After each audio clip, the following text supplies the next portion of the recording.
இந்த video click பண்ண அனைவருக்கும் வணக்கம்.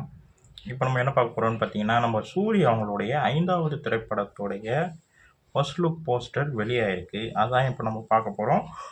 மூவி லான்ச் ஈவெண்ட் கூட நடந்தது. இப்போ ஃபர்ஸ்ட் லுக் போஸ்டர் தான் பார்க்க போகிறோம்.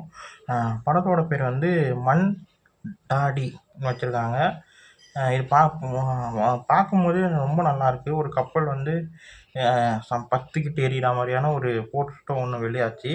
அதுக்கப்புறம் வந்து அவருடைய கேரக்டர் வந்து ரிவீல் ஆகிற மாதிரியான ஒரு போஸ்டர் ஒன்று வெளியாச்சு. அவர் பேர் வந்து முத்துக்காளின்ற மாதிரி. அது மட்டும் இல்லாமல் ஒரு ஜெர்சி வேறு ஒன்று போட்டிருப்பாரு. கபடி ஆடுற ஜெர்சி மாதிரி அவர் போட்டிருப்பாரு. இந்த படம் வந்து ஒரு கடல் சார்ந்தும் விளையாட்டு சார்ந்தும் பேசக்கூடிய திரைப்படமாக இருக்கும்னு நினைக்கிறேன்.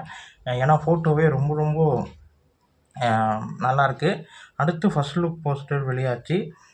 அதுவும் கடல் தண்ணியில் நிற்கிற மாதிரி ஒரு விளையாட்டு வீரர் மாதிரி நிற்கிற மாதிரி காட்டியிருந்தாங்க. ரொம்ப நல்லாயிருக்கு. அவருடைய லுக்கு வந்து ரொம்ப நல்லா இருக்குங்க. கொஞ்சம் ஏஜ்டாகவும் கொஞ்சம் மெச்சூர்டாகவும் காட்டுற மாதிரி ஃபீல் ஆச்சு. ஒரு கருடன் படத்துலேயே அப்படி தான் பண்ணியிருந்தார். ரொம்ப நல்லா இருந்தது. விடுதலை படத்தில் கூட நான் பொட்டுக்கல்லி பார்க்கலைங்க. அடுத்து இப்போ தான் மாமன் படத்துடைய மேக்கிங் கிளிம்ஸு பார்த்தேன். அது வந்து கலர் பாக்ஸ் தமிழ் யூடியூப் சேனலில் வரும். சரிங்களா? இந்த ஃபோட்டோஸ் பயங்கரமாக இருக்குங்களா? அதுக்கடுத்து இன்னொரு ஃபோட்டோஸ் இன்னும் மிரட்டலாக இருக்கும். அதுவும் தண்ணியில் இருக்கிற மாதிரி அந்த கப்பல் கயிறை பிடிச்சி இருக்கிற மாதிரி. அது என்ன கப்பல் எனக்கு சரியாக தெரியல. அந்த போஸ்டர் பார்க்கும்போது செம்ம லுக்கில் இருக்காருங்க. சரியான லுக்கில் இருக்கார். பாருங்களேன், செம்ம அப்படியே ஸ்டில்லுலேயே மிரட்டியிருக்காங்க தான் சொல்லணும். இந்த படமும் சூரி சாருக்கு வந்து பயங்கரமான ஒரு திரைப்படமாக இருக்கும்ன்றது நல்லா தெரியுது. அவர் சூஸ் பண்ணுற கதை எல்லாமே ரொம்ப ஆணித்தரமாகவும் அழுத்தமான கதைகளாக தான் அவர் சூஸ் பண்ணுறாரு.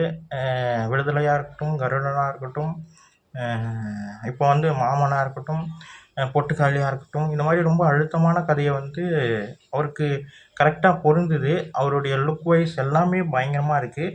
எந்த அளவுக்கு நம்ம அவரை வந்து காமெடியில் என்ஜாய் பண்ணமோ அந்தளவுக்கு நம்ம ஹீரோவாக அவர் இன்னும் ஒரு பரிமாணத்தை வந்து ரொம்ப அழகாக காட்டுறாருன்னு தான் சொல்லணும்.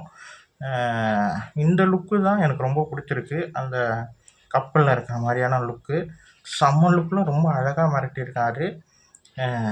நல்லாயிருக்கு. நம்ம ஜிவி சார் தான் மியூசிக் பண்ணியிருக்காங்க.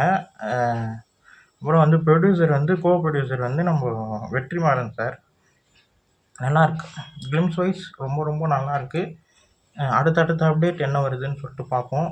ஏன்னா ஃபோட்டோலேயே அதாவது ஃபஸ்ட்டு இதுலேயே மிரட்டியிருக்காங்க லுக்லேயே.